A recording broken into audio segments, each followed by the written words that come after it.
Hi, my name is Moira and I'm an American writer living currently in Pakistan. My husband is the manager of Muhammad Ali Satpara, and that's my only connection with Winter K2. Ali is family, um, and my husband has been in all the rescue coordination efforts. Um, Actually, he is right now at Scardo dealing with all um, with everything that's still going on. I decided to film this video just to give you a timeline, a better timeline of everything that has happened till date. Today is February 17th.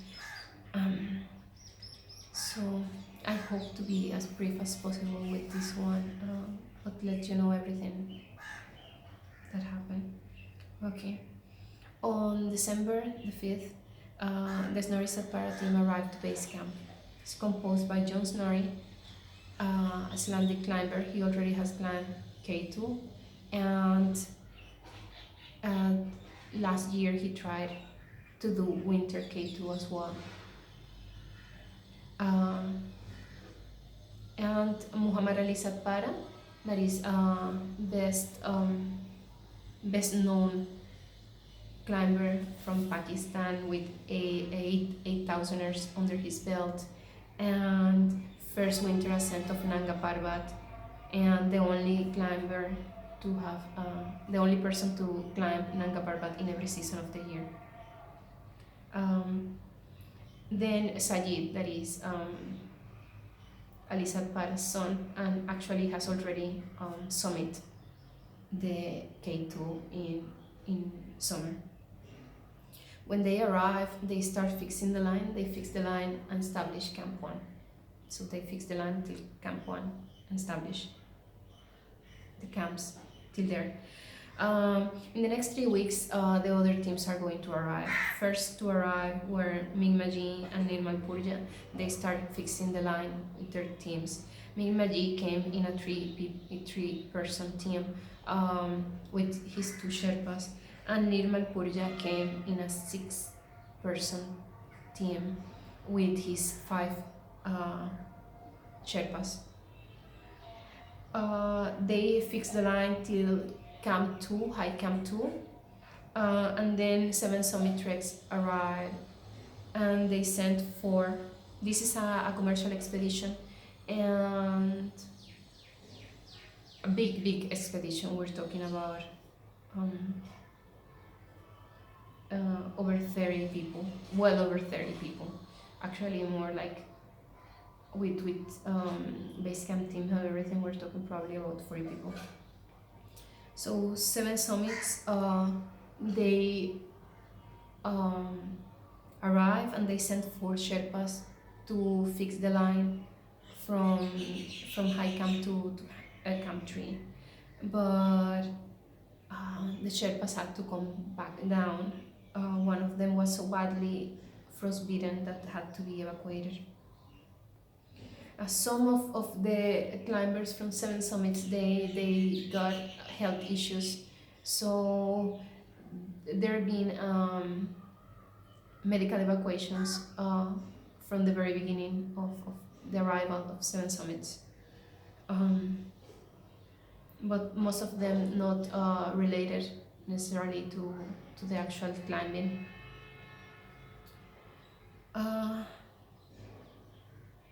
On January the 16th, during a very nice weather window, there's the first winter ascent of summit of K2. Was by the teams of Mingmaji and his 2 Sherpas, Nirmal Purja with his 5 Sherpas and 1 Sherpa from 7 Summit Treks. They arrive at 5 p.m.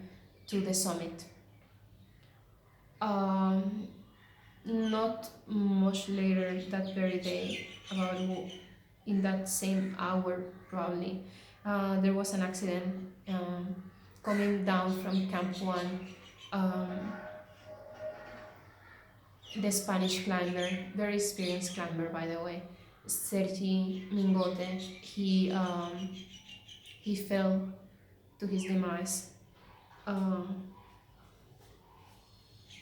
it's not known exactly what caused the accident, if it was a bad rope, an old rope, or just a mistake changing ropes, but he fell.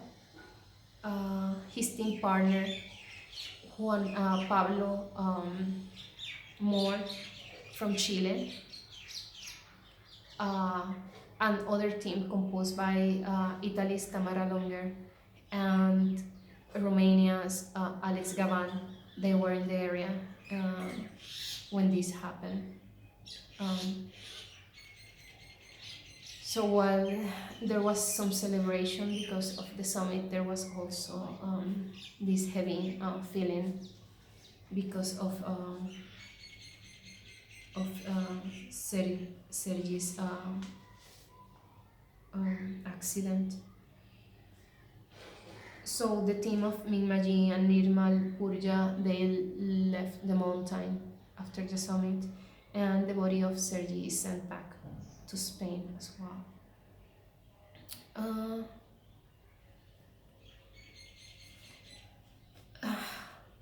by the end of January, on the 22nd of January, um, John Snorri receives information of um, meteorology information, that there's going to be a very short window uh, from 23 to 25th.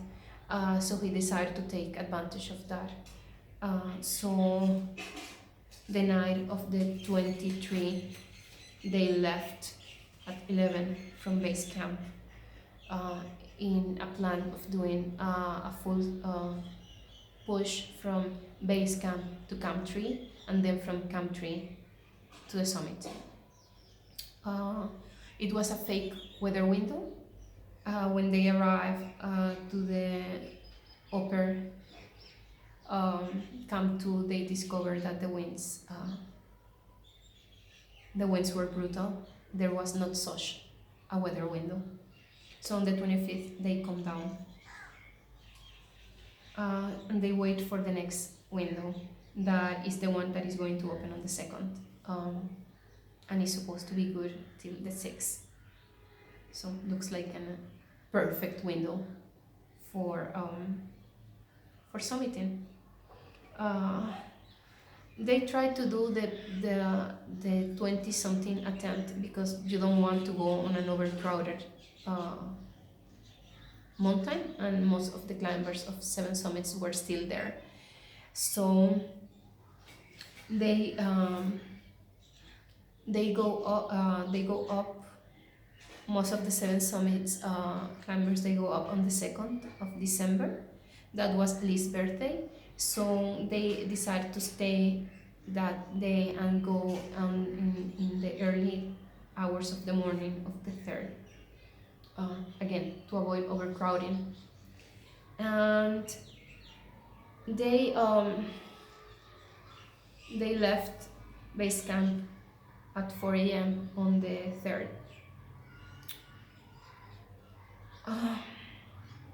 By the afternoon of the 4th, they are at Camp 3. At 8 p.m. Keep in mind that through this window, there's climbers who couldn't make it up. They tried, they couldn't, they still coming down. But by the 4th, in the afternoon of the 4th, they are at Camp 3. At 8 p.m. on that day, on that evening, he calls his wife, John Snorri calls his wife through his satellite phone and told her that they were feeling bad going on, but that they're better now, that they couldn't take much rest because there was overcrowding of the Camp 3 with over 20 people, and there were not tents for all of them, so they have to receive other 3 people in the tent. So it was a very small tent with 6 people in it, so they couldn't rest. But that they were excited, they were fine, and they were ready for the summit push, that they were going to leave around midnight, and that he was expecting to make it to the top at noon. He was supposed to call from the top then.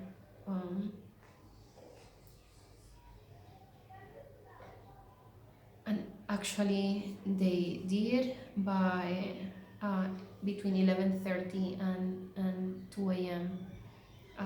The climbers left Camp 3, the ones who decided that they were going to go up. The team of Juan Pablo Mor and Tamara Longer, she was not feeling well, so Juan Pablo went. He decided to do the push himself, even without his team mate. Other climbers decided to go up. Most of the climbers decided that they were not going to continue because it was very cold, they didn't get to rest. There was a shortage of supplies at Camp 3, and most of the climbers were running on gas. So not having the oxygen they asked for at Camp 3 could have been a mortal mistake continuing up. So by as I said, between 11:30 and 2 a.m. they left. Sajid, whom we're talking to, he said that when they arrived to the crevasse that is between Camp 3 and Camp 4, many the other people, there were not many climbers, by the way. The other ones that were from Seven Summits, a couple of them that were there, they decided to come back. Juan Pablo decided to continue, so he continued with John Snorri, Alisa Para, and Sajid. They jump the crevasse and they continue up. By 10 a.m. they are already at the base of a bottleneck. There, Ali and John, they were using oxygen, but Sajid was not using oxygen at that time still, and Juan Pablo was not using oxygen. He didn't have any plan to use oxygen on the way up. So Sajid starts feeling bad and a little disoriented, and Ali told him to put on his oxygen. When he puts on his oxygen, he discovers that the regulator has a leak, so he's forced to go back down. When after 2 hours of going down, he looks back around this midday, that's noon, and they are just over the bottleneck and at the top of the bottleneck. And he said that the day was sunny, everything was fine. They were doing a good pace, they were keeping a good pace, and everything looked fine. He continues down. Between 4 and 5, he arrives to Camp 3. And base camp gets in contact with him. We have been anxious all afternoon, waiting for them to communicate. So base camp was trying to communicate with them constantly. So that's when we hear that what happened, and we estimated that they will be then at base camp at some point at midnight, that probably they summit already, but that their devices maybe didn't work because of the cold, the batteries drain very fast, so maybe that's the problem, because both of their Garmins were off, and they didn't call. Both of them had satellite phones and they didn't call from any of them. By 7 p.m. a storm starts up there. The weather got bad. At that same time, by the records of John Snorri's Thoraya phone, there was an attempt of doing a call. of making a call. We're not sure to whom or what, but that's the last activity that there's in the Thoraya phone. By 10:30 that night, um, press here in Pakistan started saying that they summit. We knew that if there was a summit, we would have known before because we're in contact with base camp uh, to announce when there was a summit. And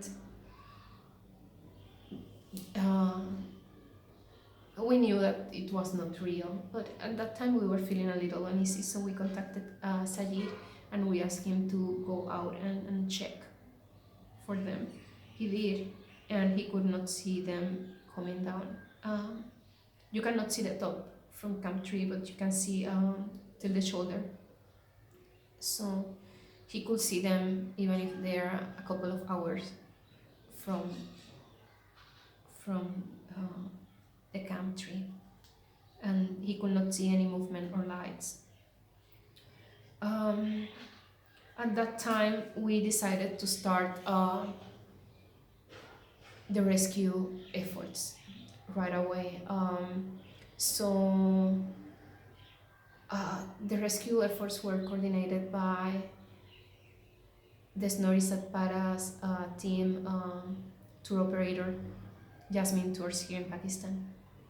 So we got helicopters to go to the mountain, and we got high altitude porters to try to go up as well, because no one in base camp was able or willing, who knows, to go up and look for them. So keep in mind the weather was bad at that point. It was very cold, and there were still climbers from Seven Summit coming down. That very day, on the 5th, another climber from Seven Summits had an accident, and he didn't make it. Going down from Camp 3, he had a fall, and he fell all the way down to advanced base camp. That is the glacier. That is basically the same point that Sergi had fall as well, and it was the Bulgarian climber Atanas Skatov, and they were dealing with that, and they had some climbers with frostbite, bad frostbite. So there was a lot of situations there as well, but we tried to get someone from that already acclimatized and is in the mountain to go up, and we didn't get anyone. So on the 6th at 8 a.m.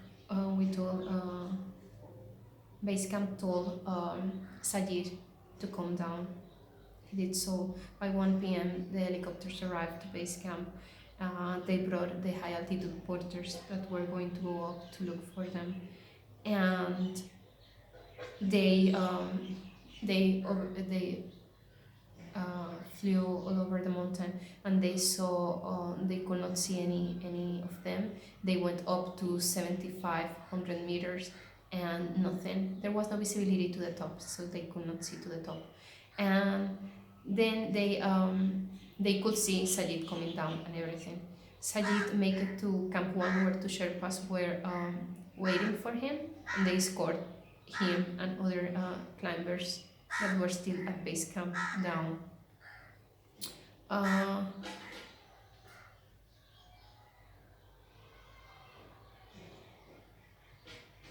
So Sajid arrives to the base camp next in the evening. Next day, other helicopters arrive to the mountain, and they go to 7,800 meters. They could not see anything, but the visibility to the top is bad again. So they can only see up to 7,800. From there, that day, Sajid is evacuated from the mountain, and other climbers that had medical emergencies were evacuated as well. Uh, on the 8th, that is Monday, again helicopters overflew the area, and they made it to 7,000 meters, and they still cannot see anything of them. Uh, they check around. They took images.